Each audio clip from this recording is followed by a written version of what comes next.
Welcome to the Nicole Small Show, where we give you straight talk with no chaser. Here, we discuss issues from the White House to your house. And now, here's your host, Nicole Small.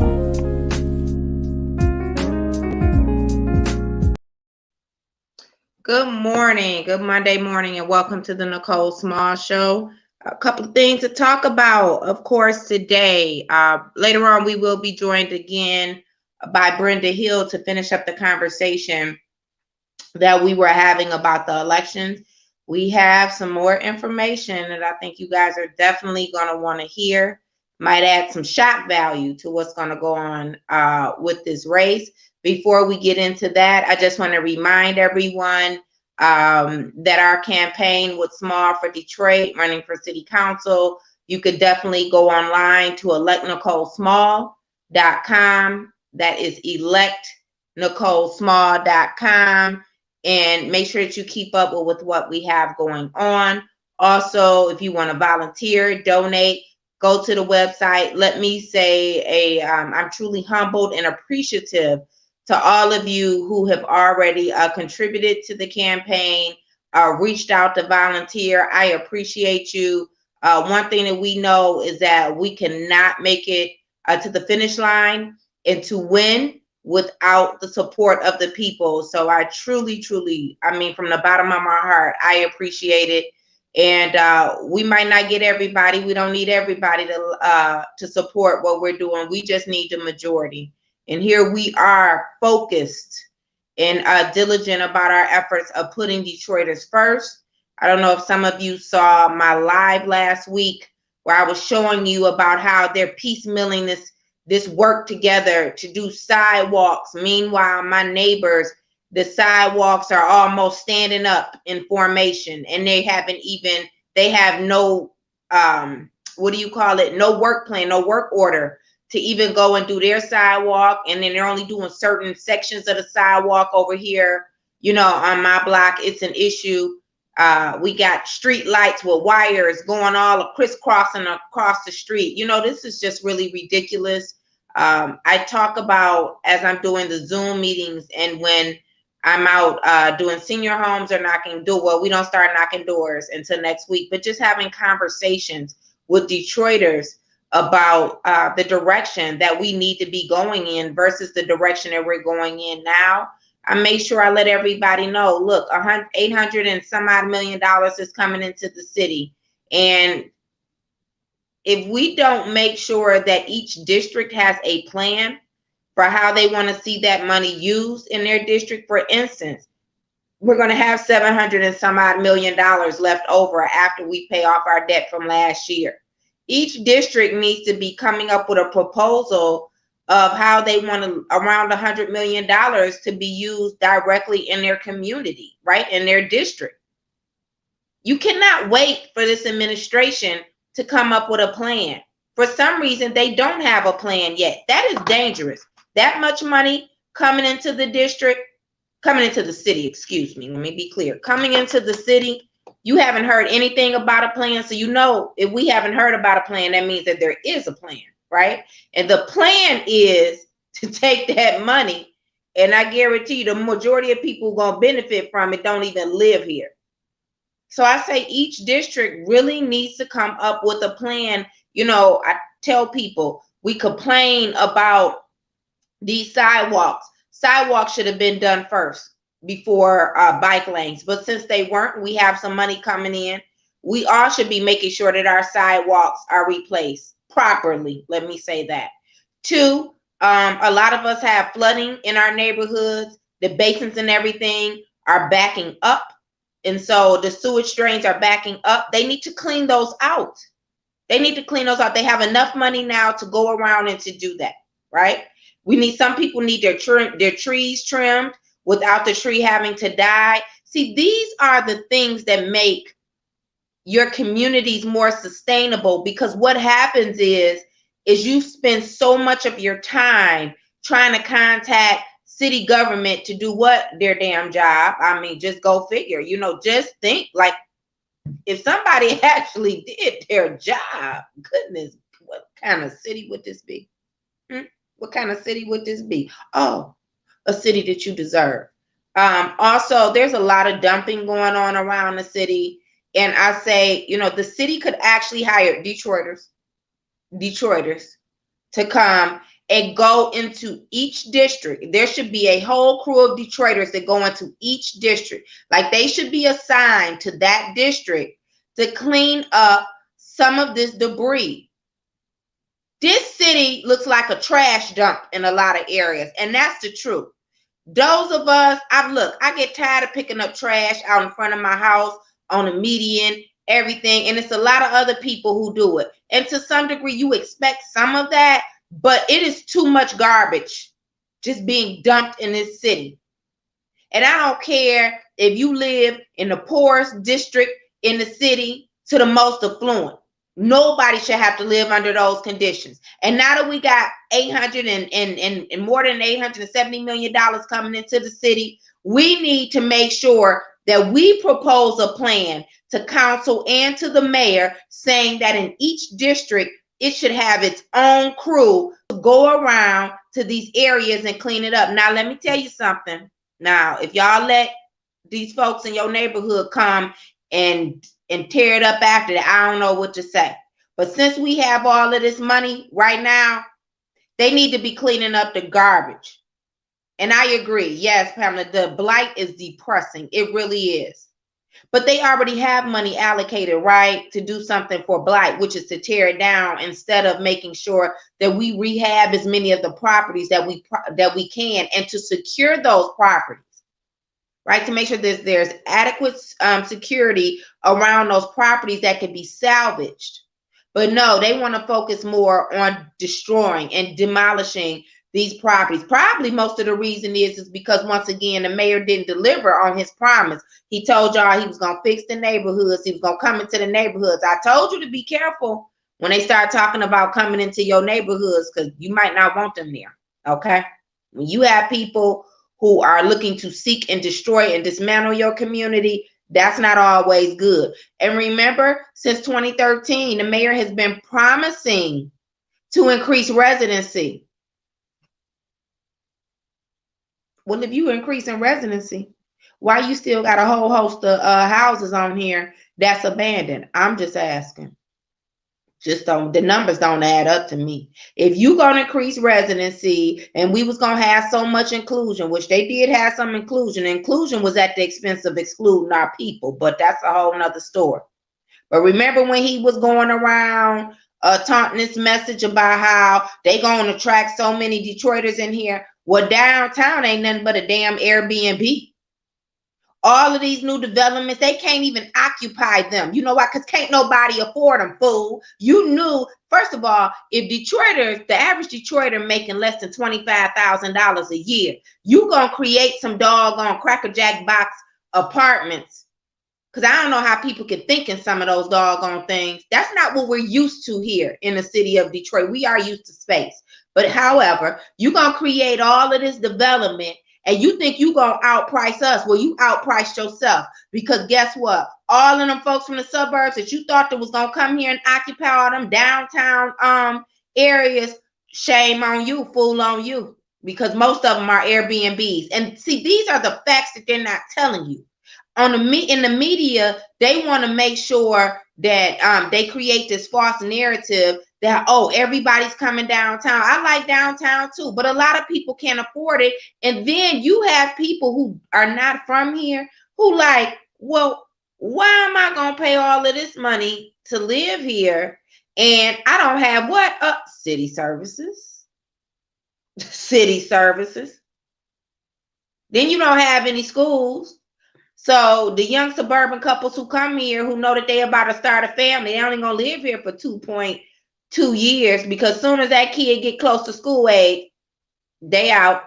So I don't know how many of them are actually buying a home or buying a condo. You'll get more of them to buy a home than you will these condos and these apartments that they're setting up. They're just too much money. Too much money. And so Airbnb is the driving force of downtown. You could believe that.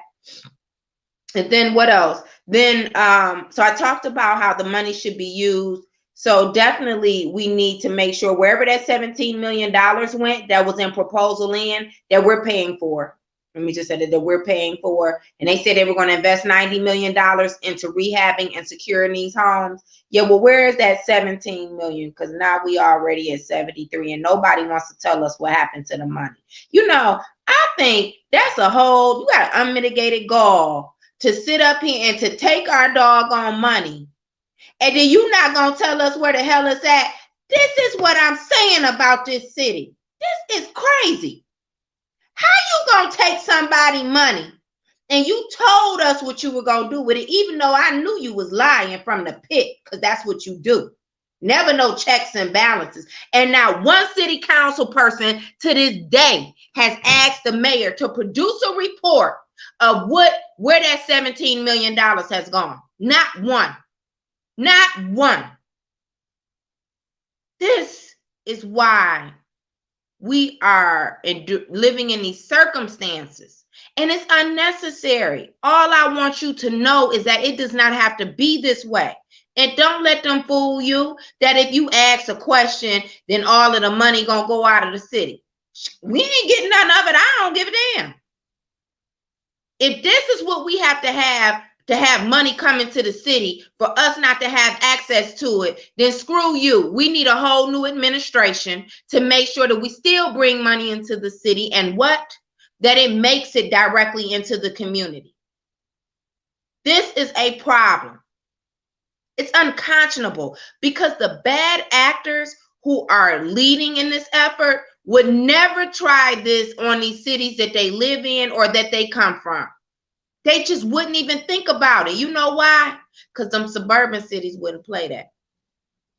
I'm going to tell you who else wouldn't tolerate this mess. Trailer parks. They wouldn't buy it either.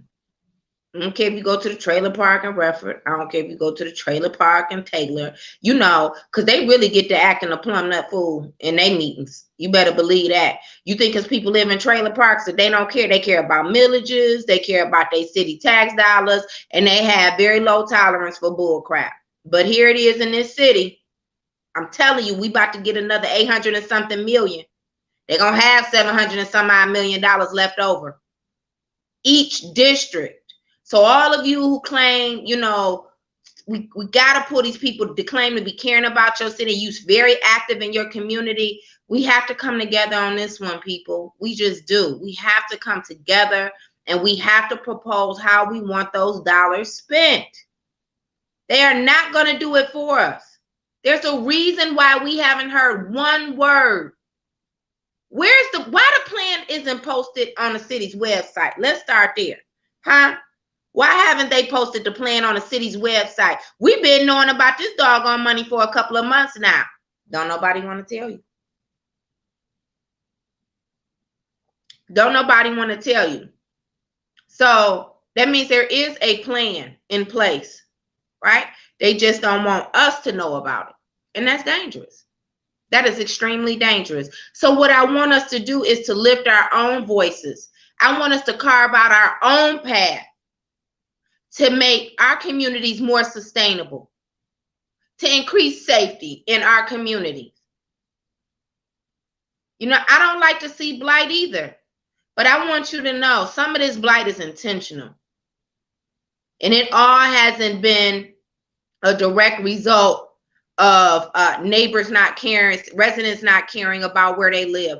I don't want you to believe that that's the whole story. It's not. We have so many people that come from outside the city that are targeting our community, you know what I mean? And they know that 9 times out of 10, there are very little, if any, repercussions behind them coming in here to destroy our neighborhoods, even some of the business owners that operate here, and then they go back home. Then they go back home. Shame on them. And shame on the city for wanting to reprimand people who live here, who own property, but we don't see you doing anything to these people who live out of state. Not one thing. I'm gonna bring we'll have Reverend Ross on here to talk about her call that she received last week. I'm going to see if I can get her on. I don't know if tomorrow. I think we have something tomorrow, maybe Monday.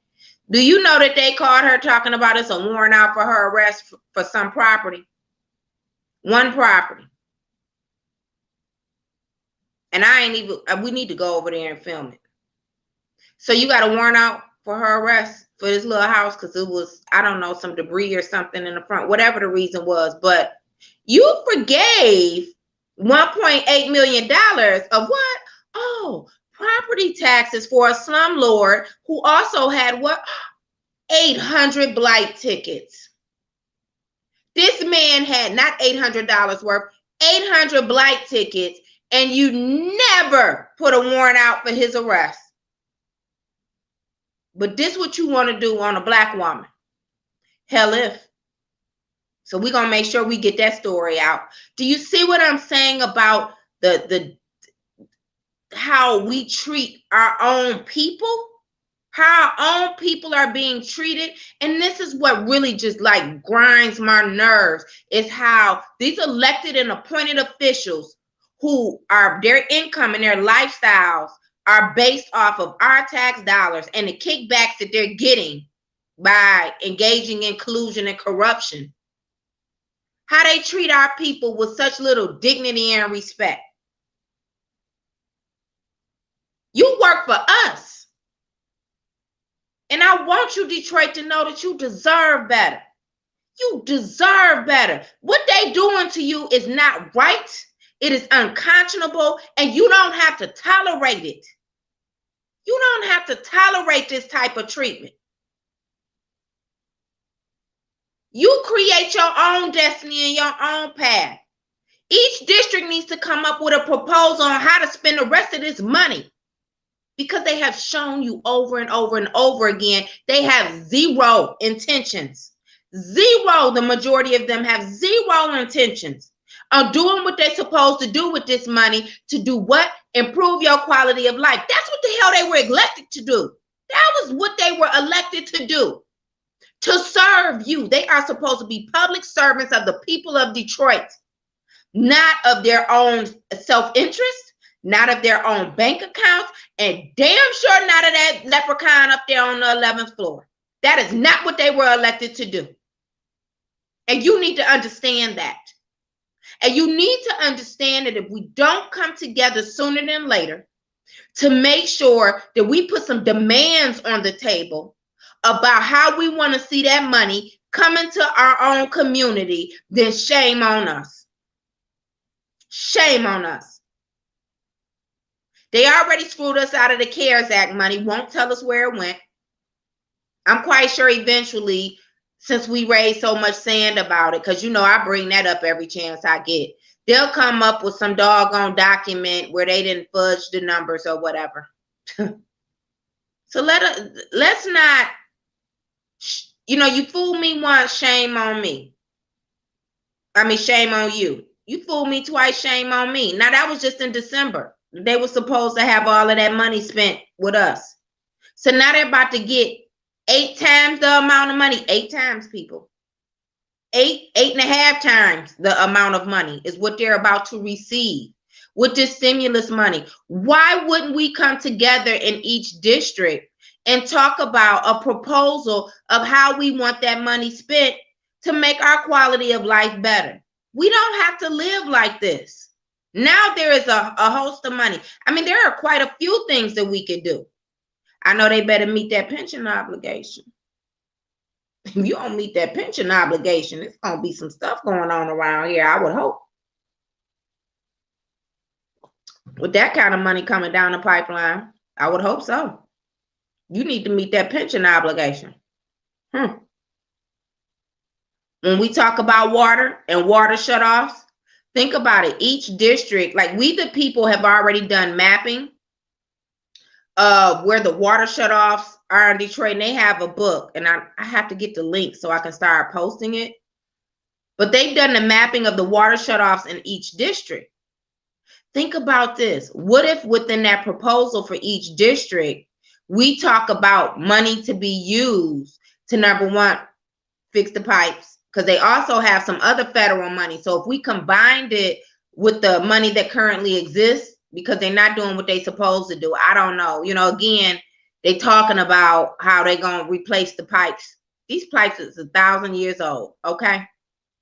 I don't know what else they expected to be doing, but you made sure you changed them meters, though. You made sure. That was Kwame, though. I ain't gonna lie. That started off with Kwame. Remember when him and Bobby Ferguson came and they changed them doggone meters? Boy, I gave them hell on one property. I was like, nope, you not changing nothing, because it's just another way for them to be trying to target you. And you know how these new meters are. They always giving you some old bogus reading. As soon as they put them in, you end up owing more money or whatever. So, but they put these meters in, see, so they can make sure they control how they gonna charge it. So what I'm saying is we need you to replace the pipes. We need you to replace the pipes is what we need you to do. And so within that 100 million in each district, because that's the number we going with, y'all. 100 million in each district. It's 7 districts. That's $700 million. So since they won't do what they supposed to do, like replace the pipes, right? Pay off some of this water debt so we don't have all these folks with their water shut off come 2022. All of this other kind of stuff so we can make sure water is affordable. We gonna create our own plan. It's our money anyway. You want me to tell you why it's our money anyway? Because don't forget, the reason why Detroit is getting the majority of the money out of any other city in the state of Michigan is because we're the largest city, but more importantly, because we have the largest population. So it's because you live here that they're getting that money, people. It's not because Biden likes Duggan. It's not because Biden is like this with Whitmer. Once the money is allocated to each state, that state has to give the majority of the money to the largest city anyway. Well, we wouldn't be the largest city in population if what? You didn't live here. So they got the money because of you. So I say, since you received the money because I live here, what we gonna do is come up with our own plan. And I'm telling you, we have to. And I know that there are some issues that I'm not addressing, and that's fine too. Let's put them in a proposal. See, this is what grassroots is supposed to be doing, coming up with a solution. When you see that you don't have the representation as a majority that you deserve, right? Nobody's coming to save you, then we create a plan to save ourselves. It's just as simple as that. We create a plan to save ourselves. And there's nothing wrong with that. That is not their money. It's our money is what I want you to know. And I want you to start speaking that into existence and stop letting them think that it's their money. It's not. It's our money. And so since we can't trust the majority of the administration to do right by us, then we're going to do right by ourselves. This has to be non-negotiable. You know, we tolerate too much bull crap in this city. Too much. And I want y'all to have better. Because you deserve better. And I've been saying this. But they work for you. You don't work for them. Why do we have to always create a protest, create a rally, have 100 people call in to public comment? And listen, first of all, they showing up using up. We doing more work than they doing. Do you ever think about that? There's nothing wrong with being active in your community, but nobody else has to live a life so eventful. Now it's money on the table. See, it's one thing when you don't have money. It's one thing when you don't have money. It's another thing when there's abundance of money. And now they gonna create a vault and close the vault door. And the money is ours. That's the thing. The money is ours. And I want us to start thinking like that. Because that money, I know it sounds like a lot, but trust me, I guarantee you they already have a plan to spend that money down, and it is not really going to benefit you. Now, this is an election year, so we will get a little something out of it. But do you want to be like me over here, where they going to pick every 2 squares or whatever to do a sidewalk instead of doing a whole damn block like they're supposed to, like they do right across the street from me? Is that what you want? Do you want to have poor lighting? So as I see so many sisters, and you know, we all see somebody grandmama walking up and down the street with a doggone load full of groceries. So some grown, I'm gonna say Negroes, so some grown folks can come put their feet up under their table, right? Walking in the dark. Do you keep wanting to see the flooding? You know, let me tell you why that I can't stand that flooding in the summertime. Oh, you get all of them mosquitoes and them little bugs that's always coming. They're attracted to that water and that heat. We just shouldn't have to do it. And then in the wintertime, it freezes up.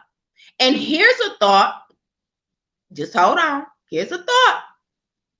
What if the city put some more money into the home repair program so we can stop being like crabs in a barrel to try to get some of that money to get some home repairs and waiting on the list for over a year? Now, that's just a thought. Now, that's just a thought.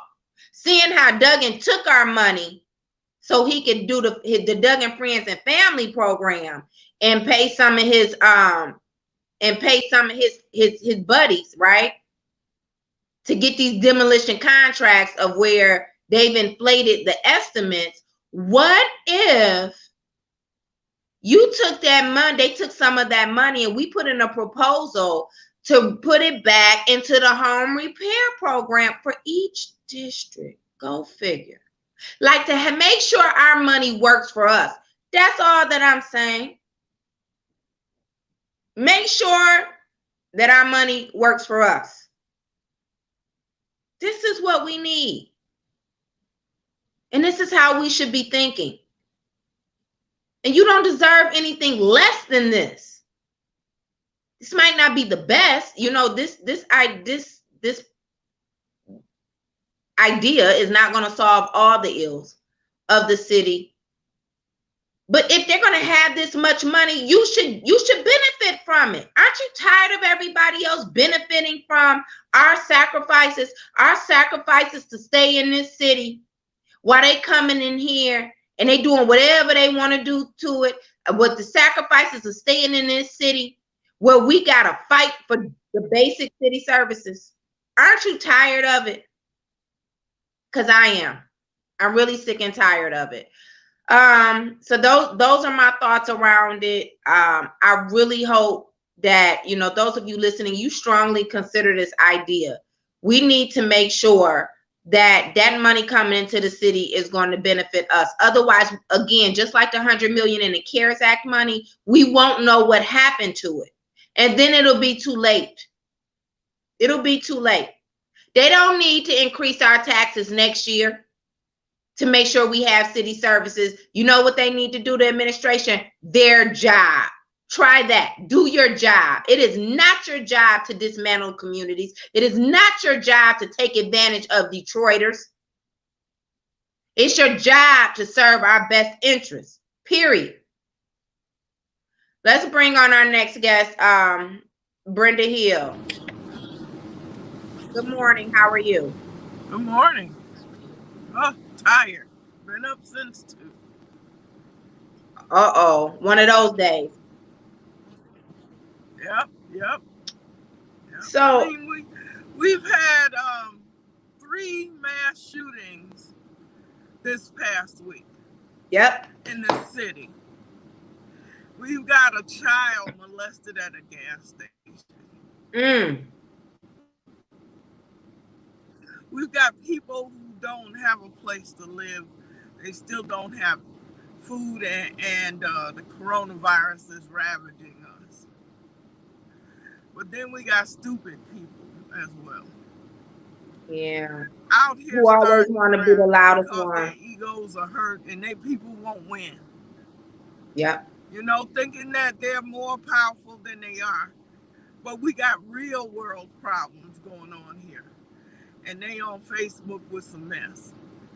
You know, I was going to go off on her, but I pity her. You understand me? Yep. She's got children. I had to pay a phone bill for her. Had to make sure she had food in the house. Had to make sure she got home. That's right. And she's got time to be disloyal and disrespectful. That's right. It's not just her. It's a group of them. You know, we got a sorry charter member that's been removed from the head of several committees, but out here talking mess and thinks about to run a race. Have at it. I just pity you. I just pity you and your kind, your ilk. That So you think that your little feelings and your misrepresentations of people will really matter. I, however, am Brenda Hill. That's all needs to be said. and that's what we're talking about today is, you know, is the reason why there's a lack of progression in grassroots. And let me kind of like set the tone for everybody. The reason why I started off with the conversation today about all of the money that's coming into the city and how we're going to have to create a plan to save ourselves is because we would be nothing less than a fool to believe that the outcomes of the city receiving all of this money would result in the majority of them doing their job, the administration, to make sure that we receive these resources, right? We would be a fool because time and time again, they have shown us, the majority, that they have zero intentions, right? So that I want you to know why I started off with that conversation. Then we bring on Brenda Hill and we hear about these murders that happened over the weekend, and also a little girl being molested at a doggone gas station. Like, aren't these all the issues that we are supposed to be wrapping around to fix, right?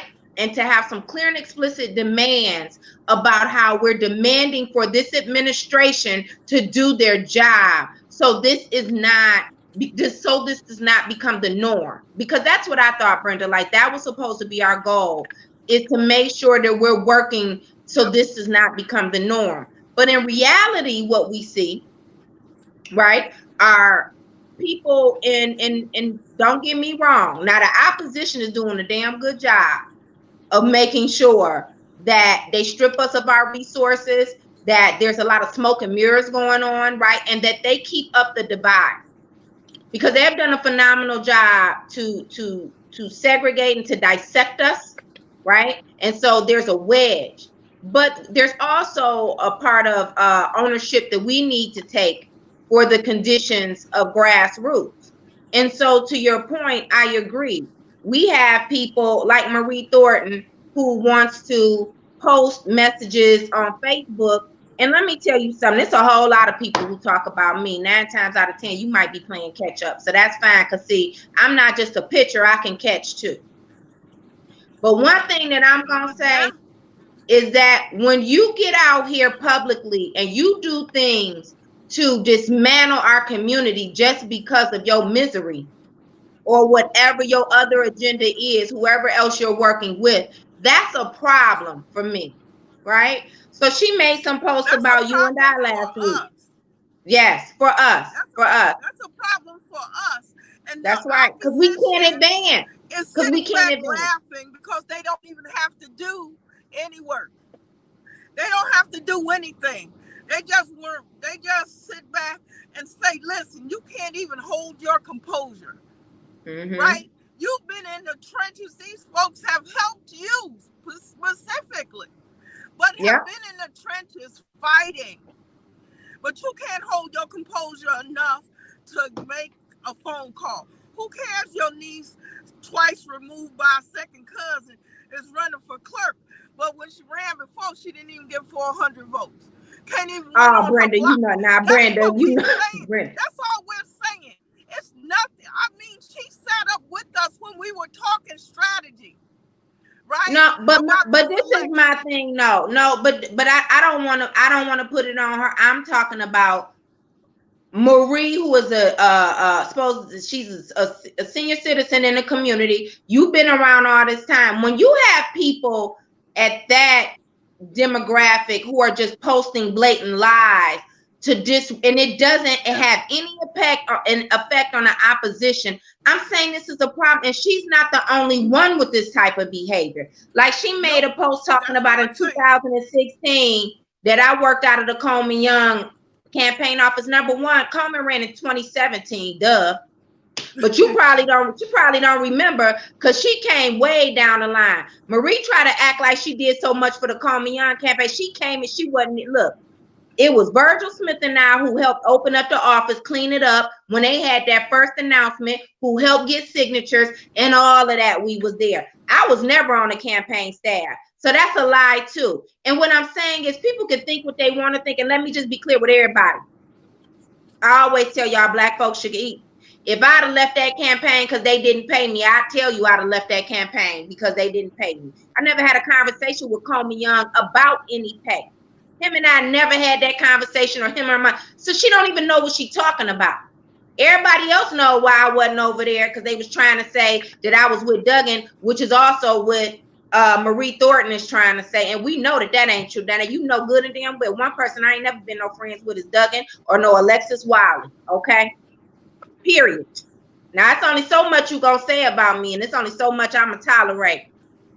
Cause you don't go against my personal family, but you think we gonna be cool. So I'm saying, like, you would go this far to try to discredit me, and you not discrediting me. Because if I left the campaign because I wasn't getting paid, I tell you I'm leaving the campaign because I wasn't getting paid.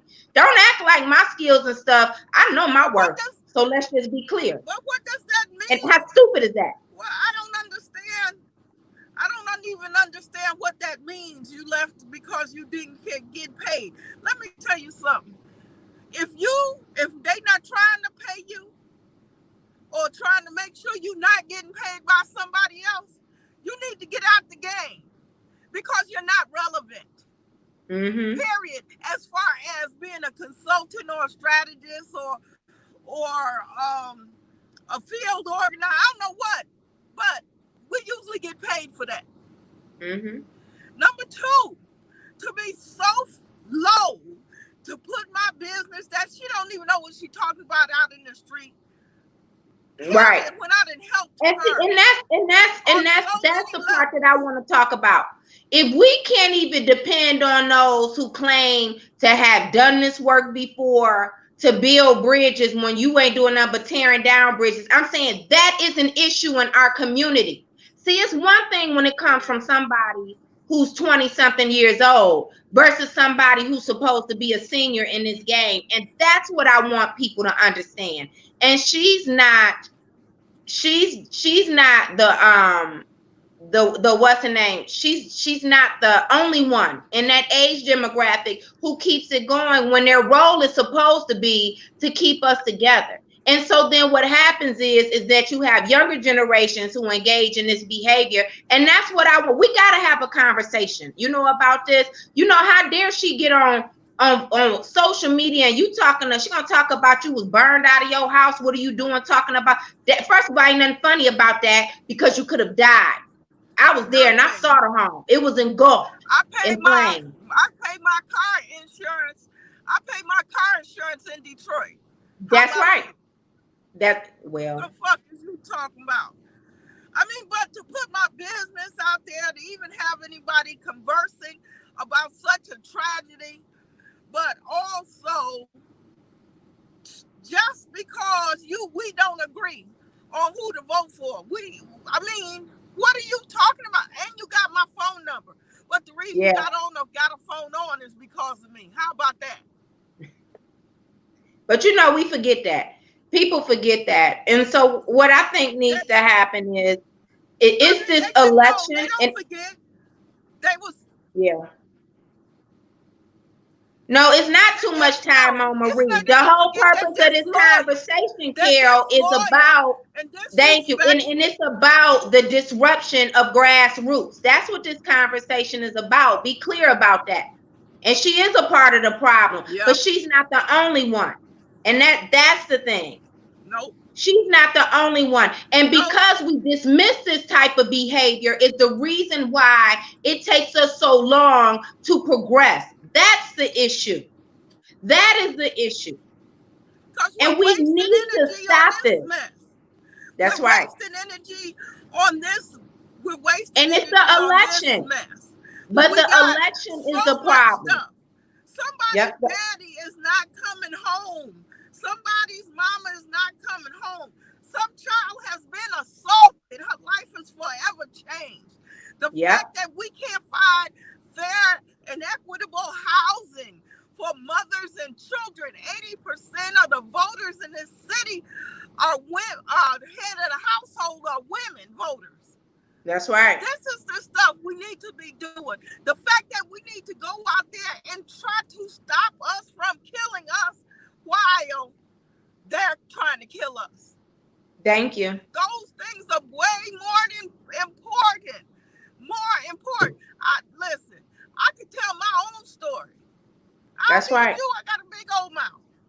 Yeah. But however, for somebody to have helped you, you're disloyal, you are untrustworthy, you're disrespectful, and that's why your own kids don't give a damn. And then this is something that happens, and I want people to pay attention. Every election season, you always see the same ones coming in the middle trying to disrupt progress. We have an opportunity to get Mike Duggan out of office and to change council. We about to get into what that's about to look like. You guys will be surprised. But we have an opportunity to do that. So because you don't like, but this the part that killed me. This is where this comes from. Because you don't like the fact that I support Anthony Adams. And let me be clear. I ain't never told nobody that they gotta support. I ain't never talked to Marie about it. And there's a couple other people want to come tell me, well, I'm not gonna support. Well, don't. You can't tell me who to support. I've been told you. I was up front. Now, will they be upfront about who they support? And that's the first thing that you need to understand. And here it is again. See, this type of behavior to where it looks like you're just starting mess, right? And you're not trying to do anything to make sure we move forward. We all know that it's Tom Barrow and Anthony Adams that are going to probably be the top two front runners against Mike Duggan. And while I'm supporting Anthony Adams, what I'm saying is, if you want to support Tom Barrow, then you need to be clear about supporting Tom Barrow. You don't just go starting mess about somebody else. And this agenda and this see, it's a difference between strategy and stupidity. And that's another thing we need to talk about. It's stupid to go after Anthony Adams because it only benefits Duggan, who you say that you want to get out of office. And see, and that's a conversation we need to have. While we might be on different teams, that's okay for a candidate.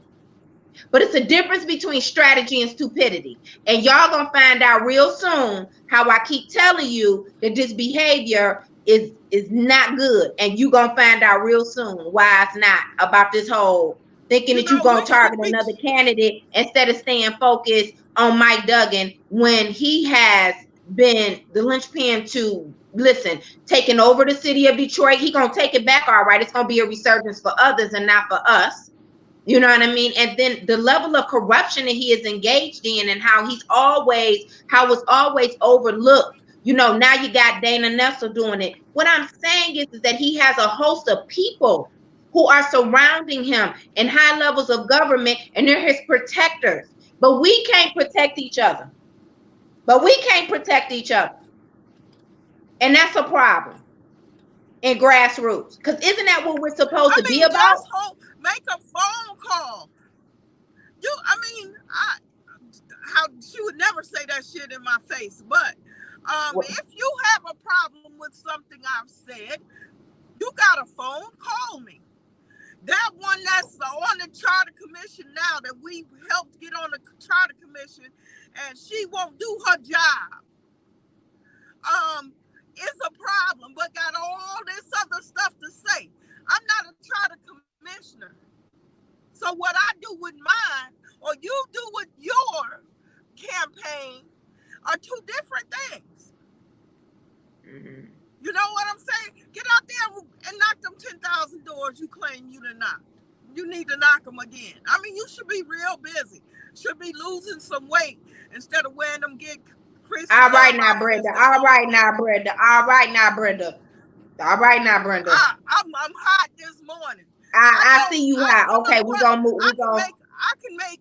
Listen, I've been nice. Wait a first of all, I'm somebody's mother. You understand me? Just like everybody else. I'm somebody's grandmother, sister, and all of that. Why you playing? Yeah. Just like you expect me to respect you, and I do.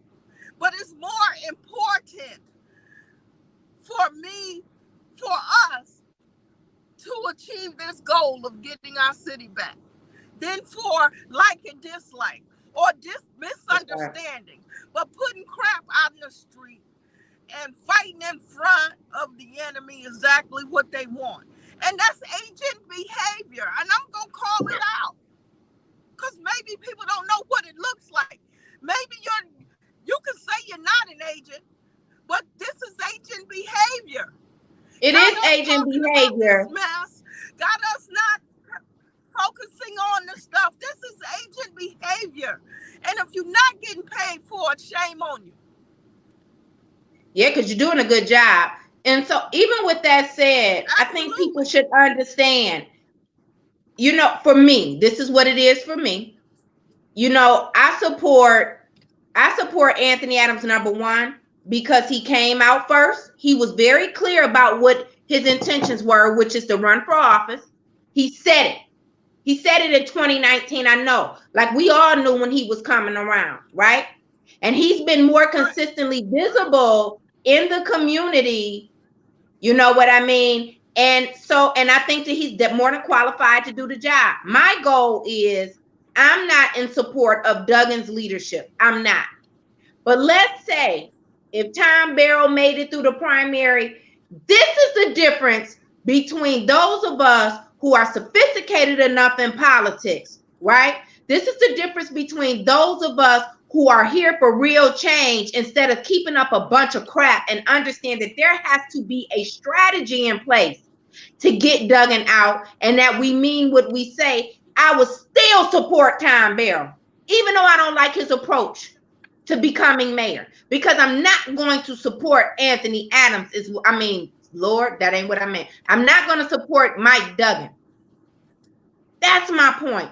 I'm not going to support Mike Duggan because I want him out. He has had ample opportunity to do better by our people, and he refuses to. So that's why I don't understand his stupidity by thinking that you're going to attack him and wait till we talk about the huge opportunity, because they so focused on Anthony, how you ain't even paying attention to what Duggan is doing. And then that's what I'm saying to our community. You don't even have your eyes focused on a real issue, Brenda. And how long are we going to do this? It didn't work last time.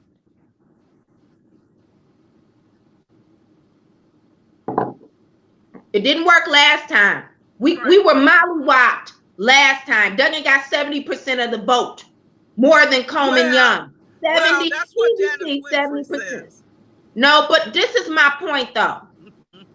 We didn't stay focused on a strategy, was the biggest issue. Right? We didn't make sure that those issues that we seen that were glaring in a campaign, that we wanted to sit down and address them, because you know what? This is what was said. Now let's be clear. Well, that's just how it is, and you know him, and did this, that, and the other. And you know, don't get me wrong, some of it was a bunch of bull crap because people want to talk about how he looked or whatever, instead of focusing on whether or not he was going to be a better fit for mayor than Mike Duggan. So we couldn't get past that. But also there were some things that needed to be addressed that we didn't want to address. It's almost like, well, you know what? We think that it's just going to go away. It's not. It's not just going to go away. Right. We got a caller. Let's take a caller. We have to have those hard conversations. This is how we get out of it. Just pushing it aside is not how it's going to work. Right now, we should be screaming, you don't need that $250 million now. Hold on 1 second, Stephen. Almost $1 billion from the state.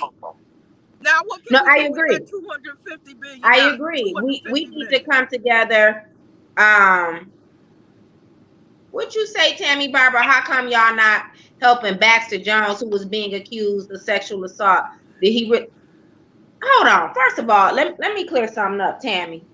We talking about elections right now, all right? And I don't know who told you there wasn't nobody trying to help Baxter Jones, but Baxter got a lot going on, and to what I understand, he's already reaching out for some assistance.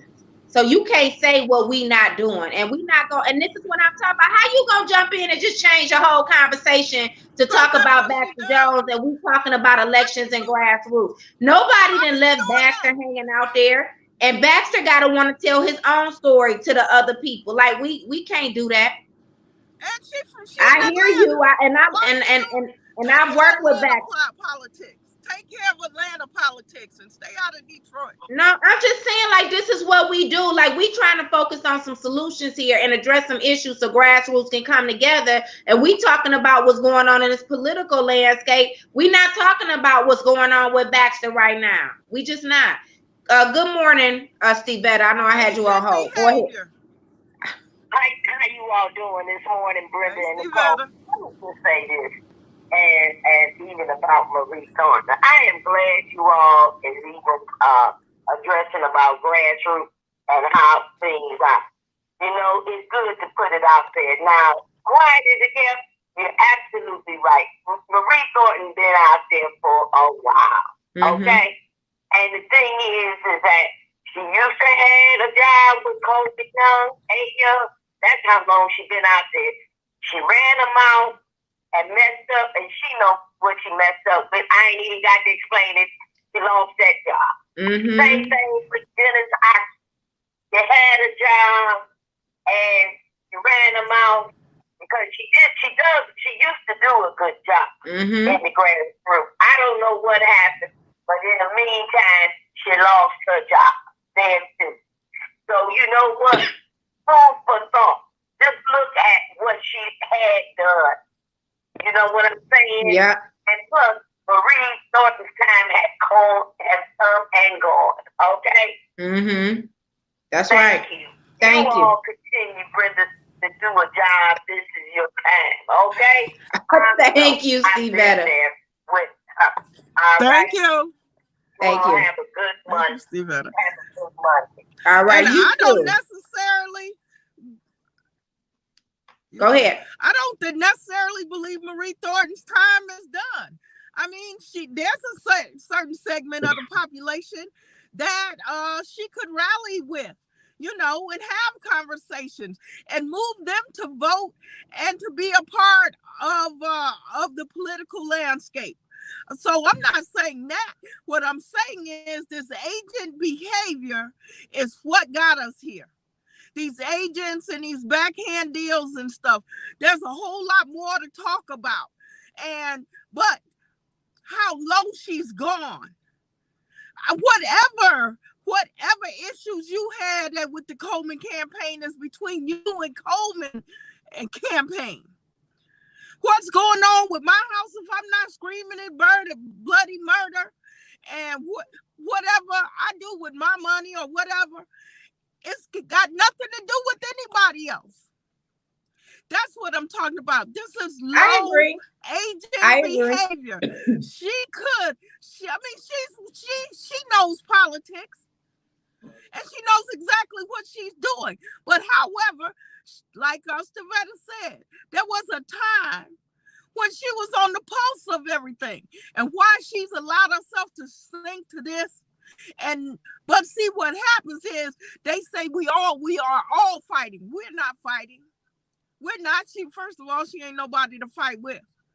But secondly, well, also because we don't have any standards or boundaries established in grassroots, Brenda. We don't have any boundaries or standards established in grassroots. Well, we've been knowing since 2013 that this wasn't going to work out with Duggan being the mayor. Most of us, right? Some of us tried it another way, and now they see that Duggan is not working out. However, whatever. What I'm saying is that if you can't have a conversation with those of us who claim that you want a new mayor and tell them, if you want Time Barrel team, it should be you telling Time Barrel to cut this stupidity out. Just like if let me tell you something, I wouldn't support Anthony Adams if that was his strategy. especially not with telling him. I would tell him, you're not going to focus on Time Barrel.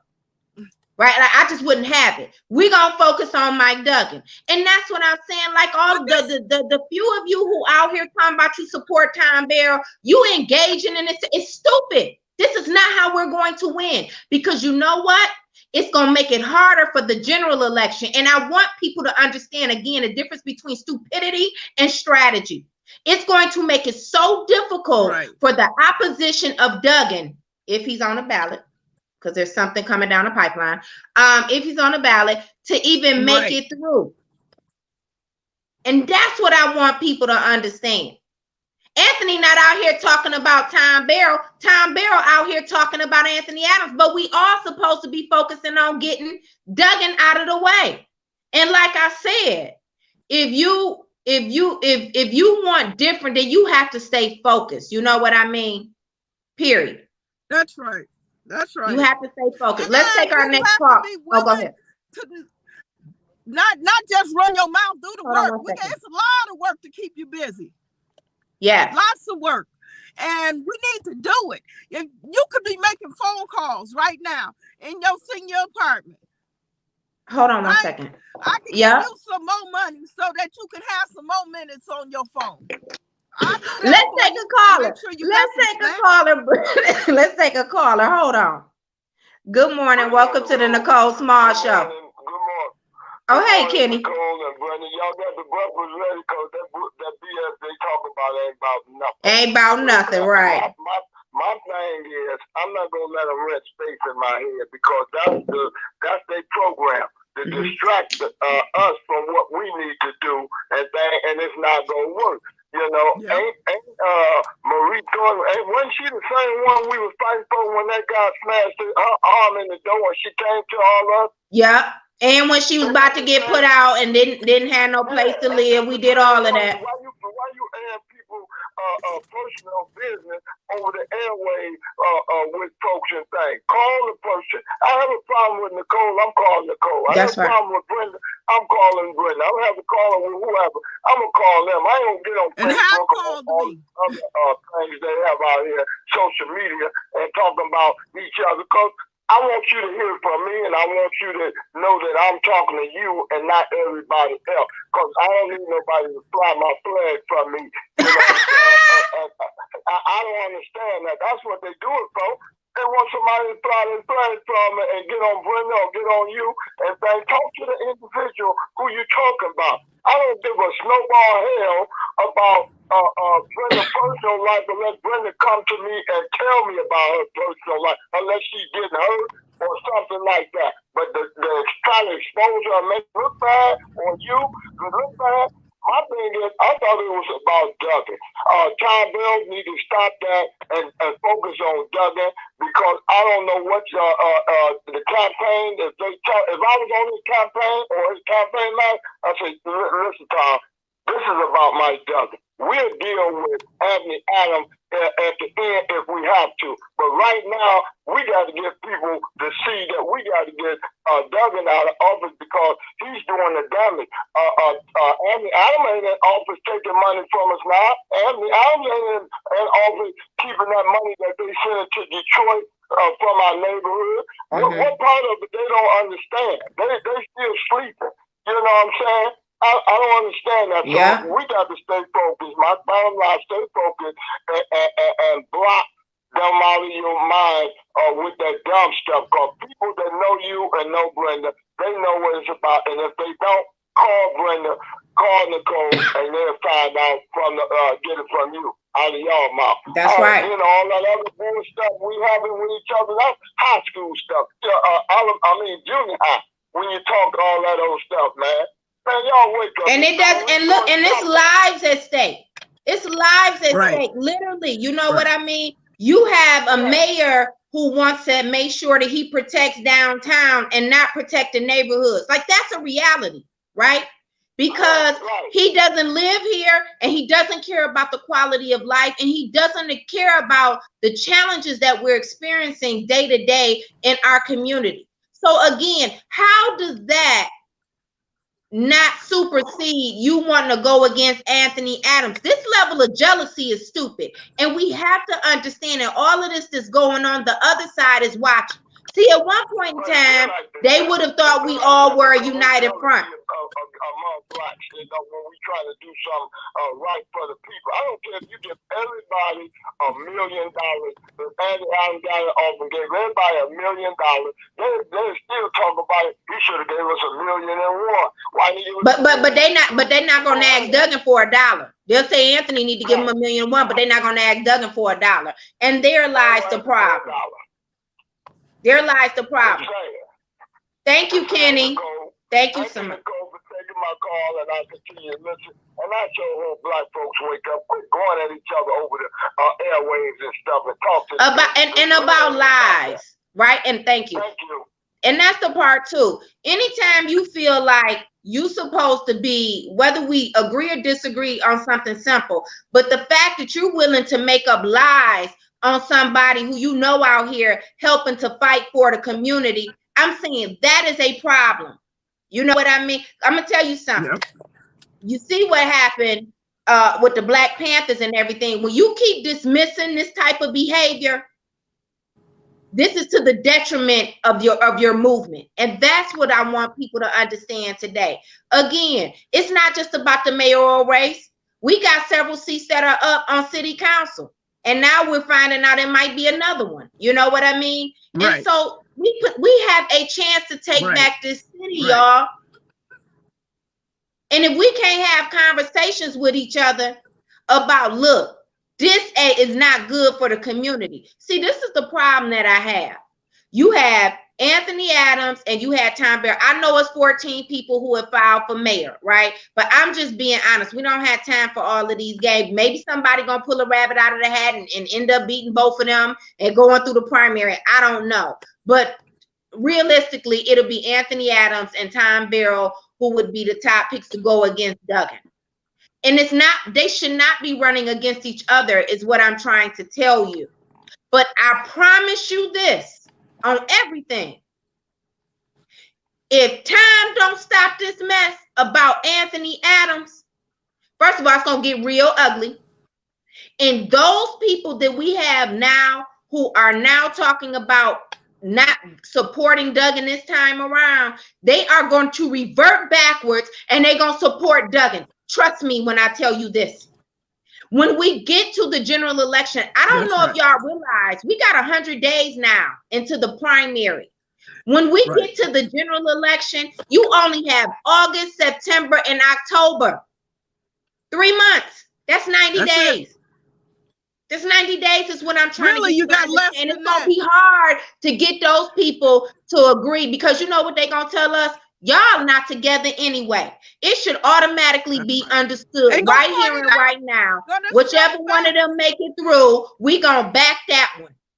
Now it'd be different if it was Anthony and Tom just running against each other. And half of the stuff they talking about, Anthony, some of it's true, but a lot of it isn't. And that's my whole problem. Like putting out all of these lies on people, that's not doing us no good when we need to be putting out the facts on Duggan. That's how you win. Duggan has done enough in this city. We really don't have 100 days because the absentee ballots go out 45 days before. Yeah, so we really only got about 50 days, 55 days. Most of the absentee ballots are returned by that Monday, 60% or more returned by that Monday. We really don't have an accurate count since the pandemic. So it may be even more than that. So the work is now because all those phone calls, all those lit drops, all those mailings, 2 or 3 mailings, citywide mailing is more than $50,000 a pop. All those people who want lawn signs and posters and stuff, all that, this work is now. That's less than 2 months. And we need to stay focused, and we don't need to confuse anybody. We confused enough. Because wait a minute, that part, say, that part, you're not gonna dog walk. This is the part that kills me. So you gonna dog walk Anthony Adams in a primary, how you gonna walk that shit back come to general? How you gonna do that? How you gonna walk it back in the general? Then what you gonna do? You gonna go tell people, oh, don't support Doug and support. They gonna say, well, you said all of this stuff about Anthony Adams. It's a waste of time. It's what I'm telling you. How you gonna walk it back in the general election? That's why we need to be careful what we saying in this doggone primary. And let me tell you something. Duggan over there, and he focused. Okay, he is real focused. I'm just saying, if you claim to be somebody who wants to see different leadership in that mayoral role, be careful what you do and what your approach is. You can support one or the other. I don't have no problem with that. The problem that I have is that you are going to make it harder for us to actually bring a win home in the general election because you are making up lies and you're so focused on the opponent who might be the one to go through the primary. These two should not be running. The only time Tom Barrow and Anthony Adams should be running against each other is if they both make it through the general, but not right now. This is stupid. This is just stupid. And again, I wouldn't accept this type of behavior from, I would tell Anthony and I would be public about it if he didn't stop it. If Tom Barrow is focused on Anthony Adams, that's the problem. Okay. And that's our whole point. You can listen to his whole messaging and everything. But he focused on the wrong thing. He needs to be focused on Mike Duggan getting up out of there and what he did to our people. And this is the thing. You're against our people then. If that's what you're doing, that you're against our people. The very people who have supported you along the way. Nobody's telling you that you can't run for mayor. It's how you're running for mayor. And the reason we backbiting and all of that, we've lost how many elections because of that mess? Mm-hmm. At least the last two, but we can go back to Archer. Yeah. Not just that. Right. There's some other people out here that was talking about throwing people in the race. And I mean, they can need to be held accountable too. Yeah. But let's get to the Janae Ayers news. Let's get to the Janae Ayers news. So, go ahead. You can say it. So let's talk about the protest that has been filed against Councilwoman Ayers that could potentially kick her off the ballot. Yeah, so it's been found out that she has not done her campaign finance report.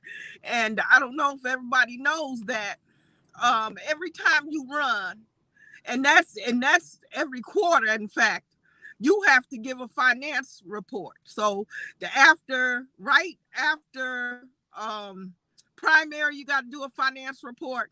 And after the general, you have to do a finance report. Even if you leave your account open, you still got to do other finance reports, whether you run or not. Even if you just sign a waiver saying I didn't use $1,000. Yeah. So somewhere along the way, it's reported that Janae Ayers did not do her finance report, which gets you thrown off the ballot. You are not eligible to run. And that's Janae Ayers. And we see that Brenda Jones has not filed her paperwork. So that's Janae Ayers and Brenda Jones out as at large, city council at large. That's big news. So we're talking about potentially five seats that will be up for city council. And this is why I'm saying, look at them. They still fighting over Anthony and the dog in the chat. You not listening. Why are you still on this page? Because you're not listening. The focus is supposed to be about Mike Duggan. We done said it 5,000 times. If you want to know what Anthony Adams did, go ask him. This is ridiculous. This is why we don't win. First of all, and so this is what I'm telling you. So if we have 5 seats, if we got 5 seats up on council, we have an opportunity to take back this city. If we can put the pressure on Mike Duggan, we really got an opportunity to take back this city. And this is what I'm saying to y'all. Let's take back this city. Let's reactivate our political and economic power. I know if I make it to council, I want to talk about nothing but land ownership and land acquisition and contracts for our people coming first, period. Because that's the only way we're going to turn this doggone train back on the right tracks. Period. Right. This other stuff is stupid. And the reason why some of us don't ever advance beyond where we at is because you want to stay stuck on stupidity. Stop it. We have a real chance to take back this city, y'all. I don't care who you like and who you don't like. And really, we need to be focused on taking back this city. And this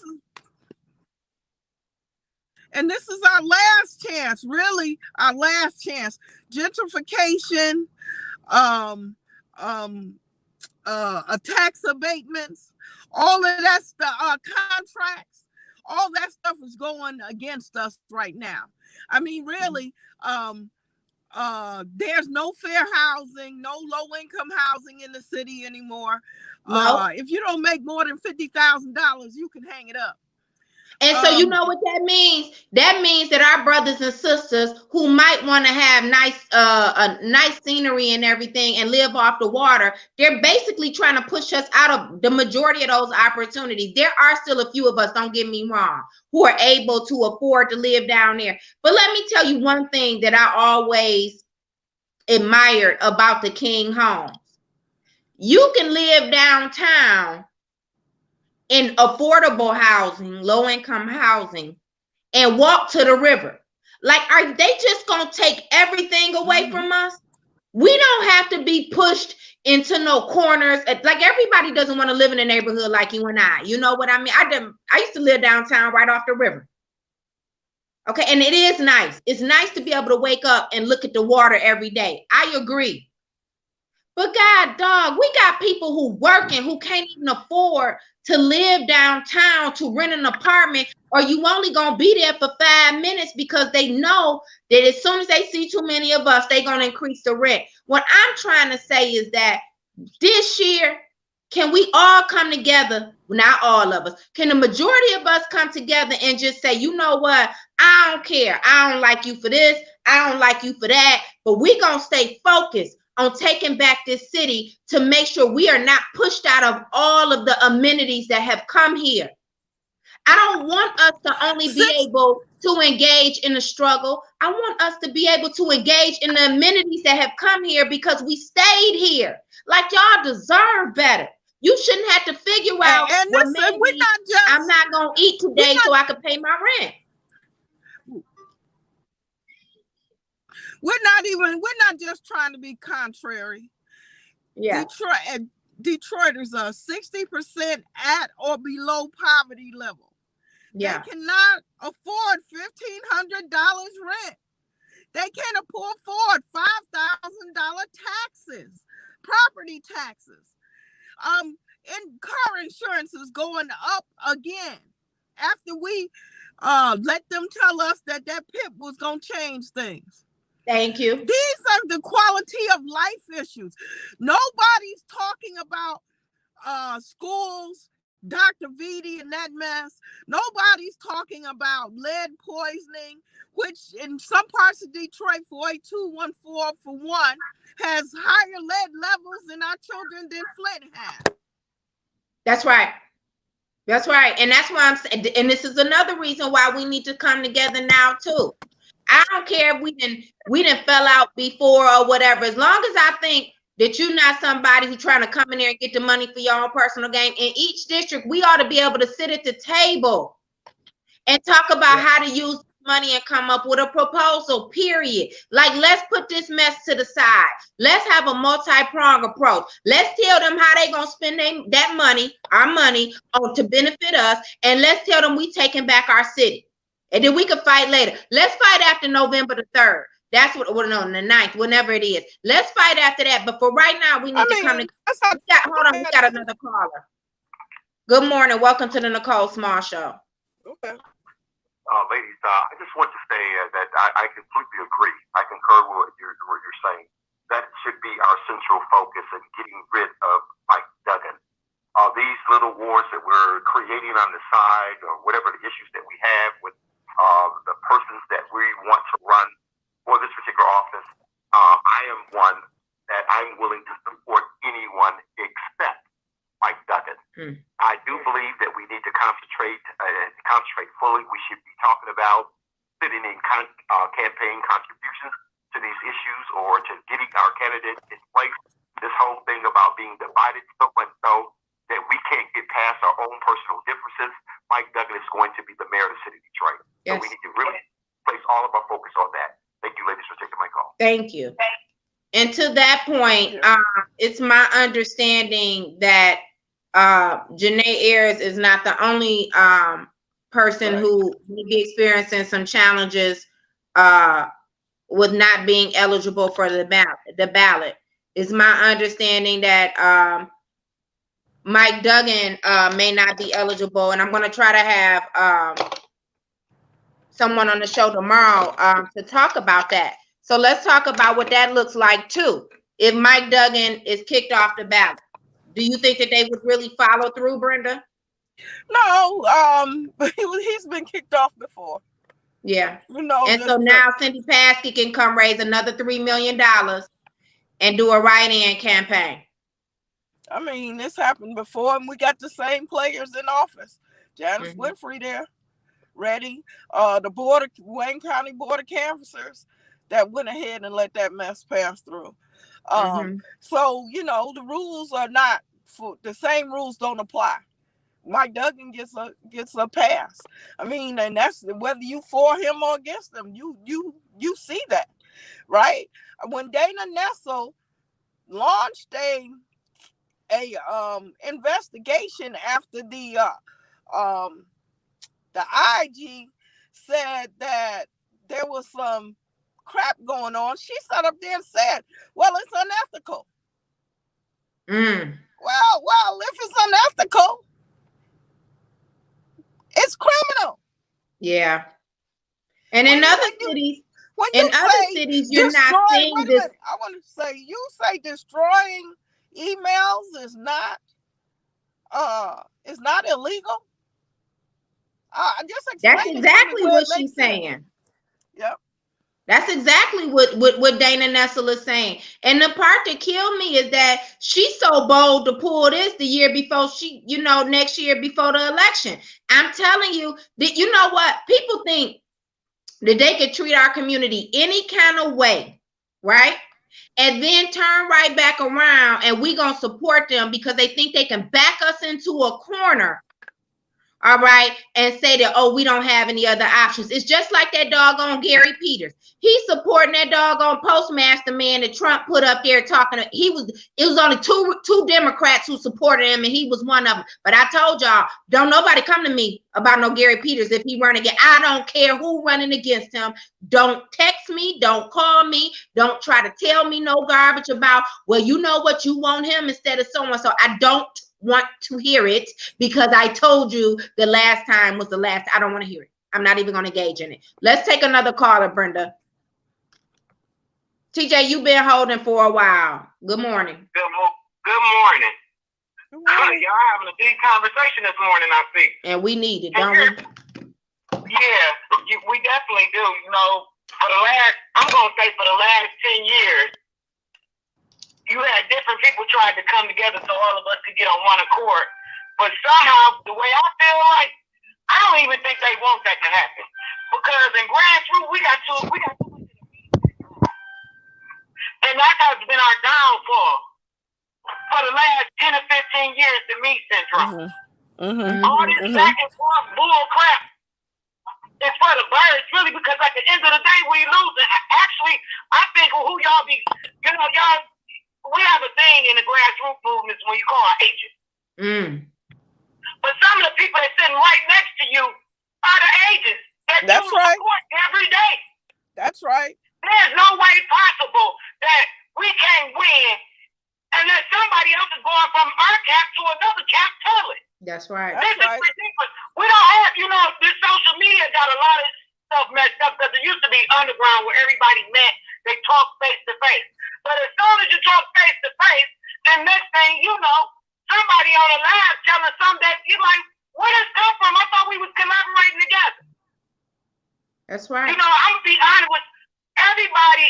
The top 3 contenders that's running all have been a part of some type of scandal. That's true. That's true. Fact. That's true. You talk about for me. You know what? Wait a minute. Repeat that. Repeat that. Wait a minute. Wait a minute. Repeat that, because I don't know if everybody caught what you said. The top 3 contenders running for mayor have what? Have all been a part of some type of scandal. So nobody is a saint and nobody is clean. That's Tom, Duggan, and Anthony. If you're talking about DPS, you're talking about Mike Duggan and Anthony S. If you're talking about stuff that happened with Mayor Coleman Young, you're talking about Tom Barrow, because Tom Barrow sure hated Coleman Young. Period. That's fact. For him to get up there and say, yeah, I'm like Coleman Young. No, you're not, because you couldn't stand him. Still can't. That's fact. What bothers me most, that these excuse expression, because I'm a broke one too, these broke ass advocates get on here like they know the world, go back in their house doing the same shit that they've been doing for the last 30 years. Gossiping. Show me where we made an accomplishment at. Because it ain't been one. Right. And then what happens is, you will be fighting to turn around, and the Negroes are gone. Gone. Right. You'll be standing by yourself. Yep. Yep. They'll get behind closed doors, be meeting on and Troy. You think, oh yeah, they down for the people. Yeah, they down for the people for their cause, because it becomes personal. Ain't nobody paying me. I guess so. That's what you think. Ain't nobody paying you, but somebody get paid to start confusion. And if you that damn miserable, keep your ass at home. How can we argue over community shit? How can we argue over helping somebody? I've never understood that. Because the other side doesn't even allow these type of issues to even enter into their space. Let me tell you something. They doing so much doggone dirt. The little bit of dirt that we know about that has transpired with Duggan and his team, with the Republican Party, with the establishment, it pales in comparison to what they have actually done, right? And so with that said, here it is, and it never gets exposed like this. They only let a little bit out. And here it is. We don't have, we want to be the one to expose the little bull crap, you know what I mean, that takes place. It's totally irrelevant. Like, to your point, I never thought about that. The top 3 contenders for mayor all got some dirt on their hands. So that's that. All of them. Yep. I'm not going to sit up here and say, that's true. Certain things Anthony Adams did back in the day, I didn't care for, because I sat at the rim with DPS. Right. I sat in there watching them do certain stuff. You know what I'm saying? And some of these grassroots activists was a part of it, trying to act like they was on our side. But go ahead. And that's the problem too. Because if you ever been a part of a DPS, let me tell you something. And I'm not gonna take it, but let me tell you something.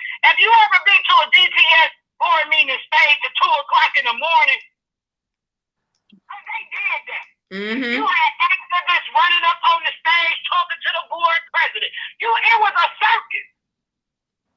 You get up there, we're going to stop this, we're going to stop that. Y'all don't even know the paperwork. I'm in Lawrence seeing what these people do. Come down here and tell them, oh, girl, I know. That's all you hear. Yeah. I know.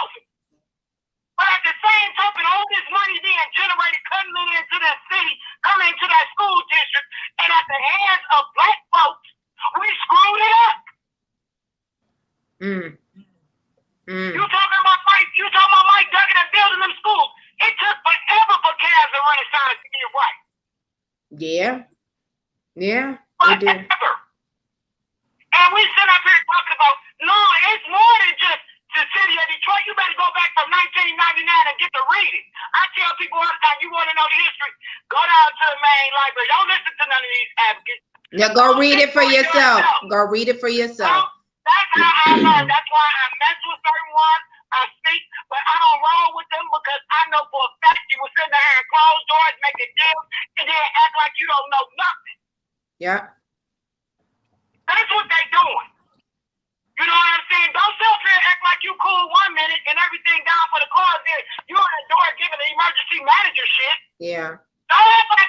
that. That's right. You throw a bone at Anthony, but a lot of bones was being thrown sideways. And first of all, this is the part that killed me. Anthony's position was clear when he was on the board. What he was set out to do. I'm saying, how you gonna be on the activist side and you the one who running them up? That's the part that's dangerous. That's the part that's real dangerous, okay? You supposed to be on the activist side and you working with the emergency manager, but you gonna try to say Anthony working with the emergency manager. See, this is the part. Look, now I'm gonna tell the truth, and I don't care who don't, but it's fact. A lot of them work with the emergency manager. They went in there call themselves telling him what was going on, and he used it and slapped every last one of them upside their head with the damn book. Yep. Point blank. They wanted me to sign off on $146 million of funds coming in this community, and they came to my house, and I told them, no, I'm not signing it unless parents involved. Yep.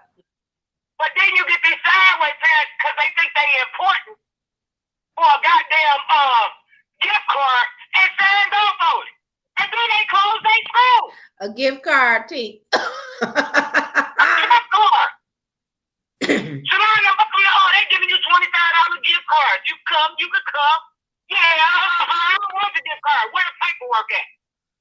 You ask parents about school improvement plans. They don't have no idea what the fuck you talking about. How you not know what you talking about if you signing off on it? I used to tell parents all the time, if you sign off on something, you can't tell me what these kids want. I'm suing you. Then you got people quick. So what? Quit signing off on something. Because at the end of the day, they're educating our kids. We got a lot of advocates who stood and signed off on stuff, then turn around, look like Willie Luck and go on to the next. Never accomplished nothing. But it's that point right there, is that they don't want us to accomplish anything. It is advantageous to the opposition, right, that we continue to just spin our wheels.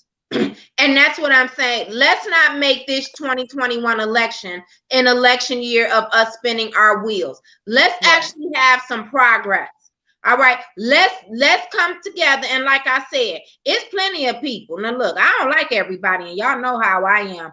But in order for us to take back this city, I'm willing to. Now I'm not gonna sit at no table now with none of the culprits who I know for a fact gonna run back and tell, or anybody who just at the table so they could get something for their own personal benefit. I'm not doing it, okay? Because if I do that, then I know good and doggone well that it's not going to result in being a success. Now, we can sit at the table with each other and we have some personal differences. I'm fine with that. But I just need to know that you're here for the betterment of our community. Well, here's the issue with that. First of all, we need to decipher who's for the betterment of our community, because a lot of people are not. I'm just going to be very clear with you. Everybody out for their personal gain. My thing is, if you're in a lane, stay in your lane. That's right. That way we can collectively work together to beat this beat. But when you're jumping over here, you're gossiping here, your head over here, then you got all these issues. Everybody want to go, what's hot?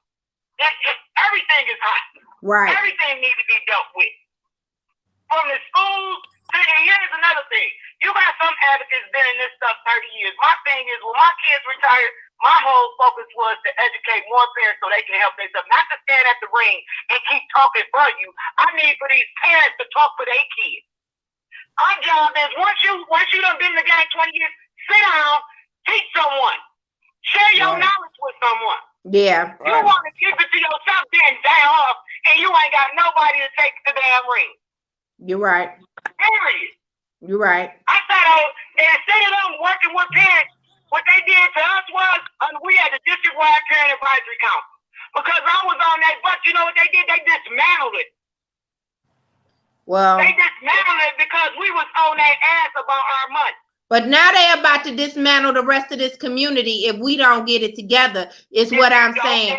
Listen, all is not lost in the city of Detroit. All is not lost in the city of Detroit. We still have some different components of the jewel. There's still a lot of land for us to acquire, and there are a lot of contracts for us to make sure that our people get. Yes. Period. And with that type of power, what we can do is we can fix a lot of other ills in the city. Thank you, TJ, for calling in. We appreciate it. All right, y'all have a good day. You too. We can fix a lot of other ills in the city of Detroit, but only if we stay focused on that. And we flush with cash now. That we don't have money for this, we don't have money for that. You shouldn't even be listening to that. Nope. We just got almost $1 billion. In fact, we could get our $250 million back because they got way more money. We could fix all of this stuff that we're saying. I want to say something else.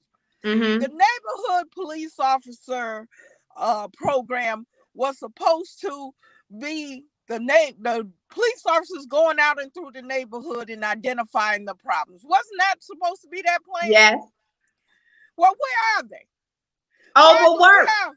Overworked, because you know why? We got more officers downtown directing traffic lights instead of them making sure that you dispatch more officers into the neighborhood. We should be screaming bloody murder about that. We should be saying, why is this city murder capital again? Mm-hmm. Now, I know that y'all don't get it, but I'm going to tell you, we have less population than Chicago. That's why they have more murders. But the murders to people, ours is higher. Our murder rate is higher. Wow. And so, and rapes, and human trafficking, and all of that stuff. And some things were promised to us, especially out of the bankruptcy. We still talking about trash pickups and bulk pickup. We the district managers, what do for that $300,000 for their department that comes out of each district? Which district can afford $300,000 to give away for nothing? That's right. That's right. That's right. Why do we continue to have? That was supposed to cure all of this. District managers were supposed to be helping keep people in their home, keep the neighborhoods nice. They fought, they failed. And you know what he did? When they didn't complete that job, he added 2 more to each district. Now, ain't that something? You talking about rewarding somebody for poor behavior, but that's at the fault of city council because they control the purse strings. That's right. Like city council controls the purse strings. That's the fault of these nuts running around here talking about people. That's who the fault is, getting people distracted off of what they deserve. Period.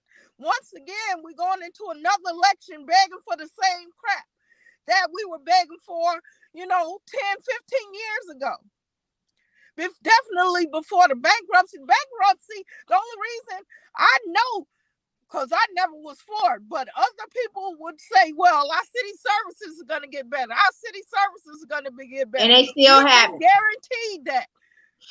Wait, I'm so sorry, Brenda. You know what? I think it will be good if we could get somebody to do some type of fiscal analysis on, since we have all this money. Remember, you know how Duggan brought back the demolition department to get all of that pressure off of him for spending the money. He didn't bring demolition back as a city department because he wants to restore city departments. It was only because we were pressuring him about this proposal in. So then he wanted to say that it was the fault of the land bank that demolition was done so poorly, even though the land bank wasn't in that meeting that he had, that private meeting with those 3 contractors who ended up getting 80% of the contracts who don't live in the city of Detroit. But I would like to see them restore the city department for a garbage pickup, because I'm about sick of this with advanced disposal. That right there, DPW was dismantled. That meant Detroit jobs are gone out of DPW. I didn't understand who stood by and said all this outsourcing means that Detroiters lose their jobs. Yes. And then all this business that's being brought in, because you can't even get around the city. There's so much construction. But how many Detroiters got those jobs? And it's not about weed. Everybody can't pass the drug test. It's not that we just keep repeating, regurgitating garbage. Because Detroiters don't smoke no more weed than suburban people. In fact, the suburban people is what's keeping they doing them real the weed drugs. places going. Let's be clear, they doing them real drugs, okay? You see? So if they went and did a random drug test, let me tell you, they wouldn't even be able to complete any of these projects. They should have did one on Little Caesars, but go ahead. And over at the schools, how do we have money to give video raise and all this? How come we can't bring back certifications in high schools again if we got wouldn't extra that money? be nice? Wouldn't that be nice? Because you know what that would do? Then that would also make sure that we had more qualified and skilled Detroiters to be able to take advantage of opportunities. And at the end of the day, what we have to understand is that a lot of people that we have in leadership really don't want to see that happen. They talk a good talk when they campaigning, but they don't want to see that happen. They don't want to see us truly, increase the skill set of our people who are struggling to make sure that they make a prevailing wage. That's not really their goal. That's just some talk that they giving you, some lip service. We get more lip service in this city than results. And it's people getting paid a good living. It's just not Detroiters. And so you can't go to Livonia, West Bloomfield with that mess. First thing they want to know is how many Livonians are going to get these jobs, what the percentage is. Else they don't need you. Nope. And see, I'm gonna tell you a story.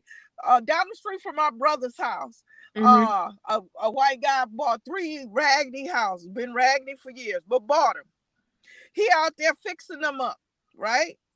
No, hasn't pulled the permit yet, but fixing those houses up.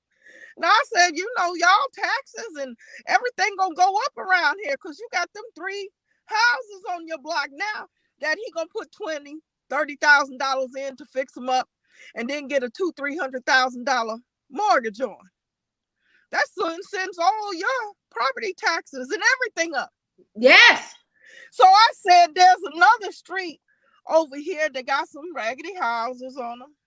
You can probably look on the land bank and I think there'll probably be about 1,000 or less. Nope. That was a few weeks ago. And so I say, Richard, what about them houses on that street? Oh, yeah, I looked them up. They look real raggedy. Got to put some work into them. I say, boy, didn't you just tell me this white guy bought these houses down the street and working on them? And I'm telling you, you can have a whole block. But see, you don't see the value in it. But that boy. That's the whole thing. We don't even see. That's why the majority of us have fled the city of Detroit and didn't even have enough sense, especially when the bottom first fell out. Like if you left 100 years ago or whatever, that's one thing. But anybody who left within the last 10, 15 years and you didn't secure you some property around here, and especially when when the numbers was just down in the gutter, shame on you, because I'm gonna tell you, they did. They talk about squatters. They act like we the majority of squatters. No, all of these, let me take them. These young white folks, now I'm gonna give them credit where credit is due. They know how to squat and get a property. Now, young white people, they know how to squat and get them a property and then go fix it up, and they dare somebody to tell them to get the hell out because they not buying it. Or okay, they have done a phenomenal job. Or get a permit. Now, these district managers will run down on you fixing your own porch. That's right, about a permit. But they letting all these folks do all this work themselves with no permit. That's right. Also, Peter and Chris Illich ran down downtown Detroit. Yes. They bought property and purposely did not fix them up or maintain them. Didn't get one ticket either. But you know what? Because they knew they could get away with it. But they own property in other places, and they don't try that. And that's my whole point. They don't try it anywhere else, Brenda, but they always get away with it here. Why is that? What's the name of that building? You know where Flaming Embers used to be? That building, the Broderick building. Yep. The Broderick family hadn't paid taxes in 40 years. Sure had that building back. Sure had. Still own that building. Yep. And what do they have upstairs? Some type of coding school and something. And then don't forget they got that nice rooftop. Circus. Yep. And they had that nice rooftop over there too. Yep. Let's take a caller, Brenda. Good morning. Welcome to the Nicole Small Show. You got a question or comment? Good morning. I got more of a question and a comment. Miss Hill, you had just mentioned when you first start off about they don't have the income or the finance. Now, I've been paying attention to what's going on. They ripping us off. Now, the way that caller sounded on the phone, that's how everybody, well, all of us should be sounding. And you shouldn't be ashamed to sound like that in their face. Now, let me tell you what I've been observing pertaining to Rico, the biggest ripoff that I know. Now, I'm over here in, I think what's his name? I forgot his name. He's so bad. Spivey Benson. Is it Spivey or Benson? Exactly. I'm over here on Hayes. If anybody knows the east side where Hayes is at. Now, if y'all remember, I surely do. I've been paying attention. Last year, around this time, they had Pico. Y'all can ride down Hayes right now. Y'all will see those yellow corns. Now, my point is this. Last year, they played Pick 'em Out. You hear these guys, the UGC trucks, the white guys with their little wheels rolling. They would go and they would take little sections out of the sidewalk. Okay? They did this last year. And as they're doing it, I'm saying, look at all our money. All these millions. The white people out here. No blacks doing this. Okay? They even went to the curve, the little curves. You know, the curve, they went and pumped out sections and then put new sections. So this went on, what, 4 months, 5 months from last year up until, the part of this year up until, about a month ago, up until they just put these coins out. So they done busted up the sidewalks, the corners again, okay? It's like they're repeating. They're busting up the sidewalks again, even right here on Whittier and Hayes area all the way to Charming. They're busting up the 4 corners. When you get ready to cross the side, they're busting them up, put them down. Now, y'all just did this last year. Why y'all continue to take our money? No one is saying anything about this. Not even a council person. That's the that's the contract. Millions of dollars to do nothing. They could have did all. Look, why would you take one block here, concrete section out? If you go, they wouldn't do this no other city. No. No other city. No. If you take a square, they gonna do the whole dang on thing. Yeah. See my point? Yeah. Oh no, I agree. I definitely agree about these sidewalks. I've never seen anything like this. They shut the whole block down. They do it right. Pave it one time. That's it. They don't take no section block out of here, concrete block out of here. You know what y'all know what I'm talking about. But if you get a chance, ride over it. But my point is, I don't have to ride over there because I could go walk outside my front house and see it. That's the whole point. They did the 3 sections going towards the corner, then they skip 2 squares, and then they're gonna do the next 3 squares, and then they're gonna leave 1 square before my neighbor's house. That take more time. That take more time to even do the work that way. Over in my neighborhood, we had the street repaved. But my question is this: who's in charge of that? Who gives them that contract? Well, no. Back up, brother. Let me say this. Before we talk about the contracts, which I'm all for that, right? Because I really want to see what's the name of this guy, Georgia, or let me tell y'all the name of the company, because I know that they've been on the east side, they're over here, and they've been in District 7. Where's it? GIO or GIA? So they getting the contracts all across. So hold on. So we do need to figure out how much they received in the contract. But it's the city that comes out, and I want everybody to understand this, who marks up the spaces that they're going to repave on a sidewalk. And I knew that. I figured that and that's the criminal right there. Okay. They drive them white city of Detroit trucks around here. Those are the criminals, y'all. Yep. So they come.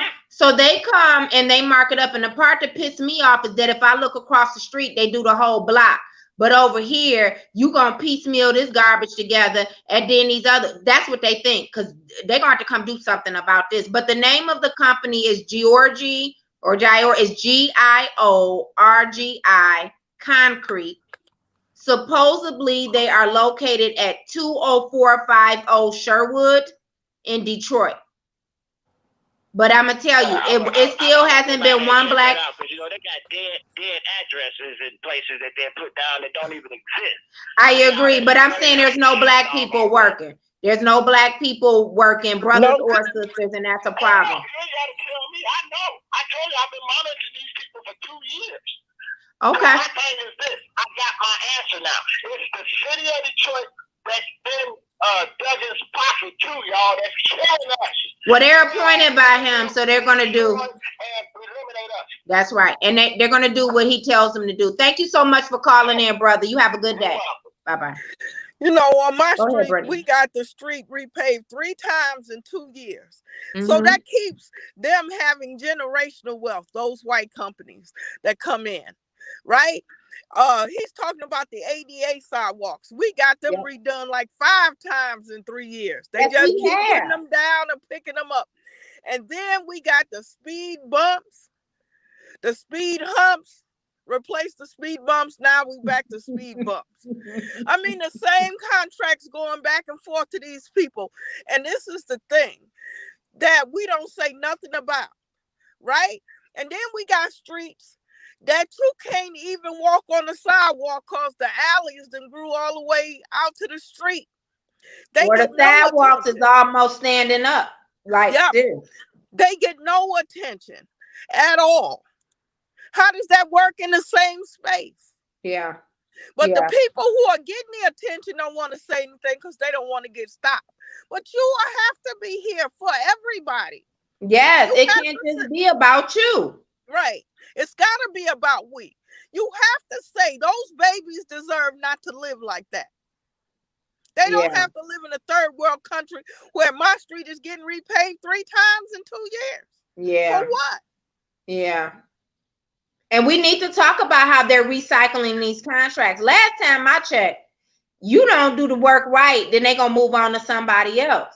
So what they're doing is they just keep, you know what, it's called contract security instead of job security. It's called contract security. And they keep bringing these same contractors back to do work over and over again. And it's not even being done right. But there is, there's definitely the city, some responsibility to the city, because I can't wait to see the person who came over here and pulled this crap with just every couple of squares or whatever. It's just so stupid. So I'm gonna have on one end new cement and then on the other, right there in the middle, just 2 simple squares. Right. And I know the root to the tree gonna dig that up too, but they just don't treat other people this type of way. It makes no sense. And we should not be tolerant of it. That's all. Look at the lighting. When they got rid of the lighting department and put in the lighting authority, and first of all, when they pulled down the lighting poles, there was metal and copper and stuff in those poles. Did we get credit for that?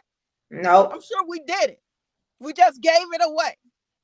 And we said when that first LED light went up, it does not illuminate like the other lights. Yes. But they went, what? I can't remember that black guy they kept throwing out there from the lighting authority. Listen here, I don't know how I can't remember his name as many times as I was down in his office about these streets, and it drives me crazy. But I could see him as clear as day. He was about me too. tall brother, bald head, brown, kind of big brother. Yep.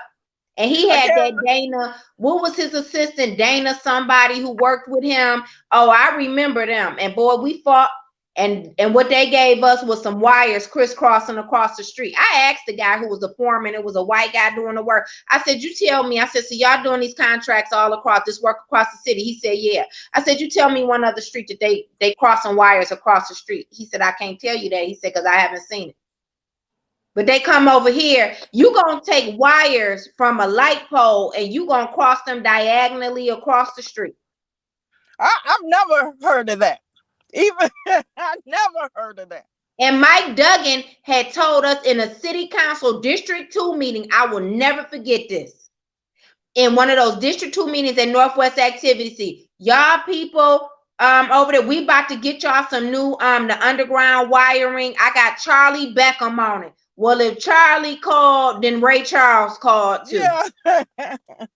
Now, they dug Charlie up called, our street. and Ray Charles called too. They dug up our street and said they were putting in the wiring for the internet, right? Even though we got 5G poles down there at the corner. But they were putting in high-speed internet. And then I got new internet, and I said I want to pay for the high-speed internet. AT&T said no, because they didn't connect it to your house. Now you got it in your street. It's just not connected to your house. At the thing in the they don't call them transformers. That's what we have for the DTE. But I thought that if they had it in your area, you were supposed to be able to access it. No. And so in order to do it, they have to dig up your street again. That's another 5 contracts. You know, that's what we need to do. We need to get a couple people. We need to find out about these duplicate contracts that they doing for the same work. We really need to look into that. That would be something that we all need to know about, because you are absolutely correct. Okay, Dan Gilbert remember he mapped the streets. Remember he went through the whole city. Yes. Then he came back, and then he got a chance to separate the lots. Yeah. Isn't that the same thing as mapping the damn? Yes, it is. Yes, street? It is. And then he comes back, and he's the person on the side lots, right? They get the information for him. Who can get a side lot? That's the same job, getting paid 3 times. No, and that's why they're eating so well. And I guarantee you, when you go to some of these guys out here working on these jobs, not the owner, when you go to some of the workers' house, I bet you they got acres of land out there wherever, and they got some big old houses. They probably got a bunch of ATVs, and they got big old F-150s all souped up. I'm telling you, they are eating good, and these jobs should be going to our people. When the black guy holding the stop sign, he can barely take care of his household. That's his kids definitely ain't going to college. No. But when the white boy hold the stop sign, he got a house upper Michigan. He got a house in Livonia. Everybody got a car, and he got a truck. Look, the black guy could barely afford the auto insurance to be able to get back and forth to work. Because because we don't have a government who's paying attention to these issues. What I am saying is, any dollars that come into this city, number one, and we need to start being like Atlanta. Because let me tell you, in Atlanta, you ain't coming up in there getting nothing without somebody look like this or look like that. When they built that stadium in Atlanta, first of all, the people own most of that stadium in Atlanta. Yes, they do. And they got 80-90% of the jobs in Atlanta. You had to be in that. You had to live in Atlanta to get some of them jobs. Yes, you do. We pay sports teams bills here. And you know, we get a basketball court. That's what we get. We get a basketball court. We get an old court painted. Get new paint on the old court and some nets. Yeah. Now we should be overrun with rec centers. We got so many sports teams here, but the richest man in sports, Tom Gores, we gave him $55 million for the Pistons. We gave the Illiges $300 million. Plus, we let them go with their water bills and stuff. You know, then we gave them $30. You know, we let them go with the water bill and then allowed the city to put the water bill on us. Right. You know, that's the problem. But look, Brenda, we only got we out of time today. I appreciate you coming on for this conversation. Hopefully, what'll happen after this is that we could build some bridges and that everybody could get focused on getting Duggan on up out of the door. You know what? Let's be focused. I'm not gonna make this all about Duggan. Let's be focused about reactivating our political and economic power amongst Detroiters. because we're wasting our time. Duggan has decided what he's going to do and how he's going to do it. Yes. What we have to do is decide what we're going to do and how we're going to do it. That's and stay focused. That's all that has to happen. And if we do that, then we win. And we do when we do it. Remember when we went after that $250 million the first time?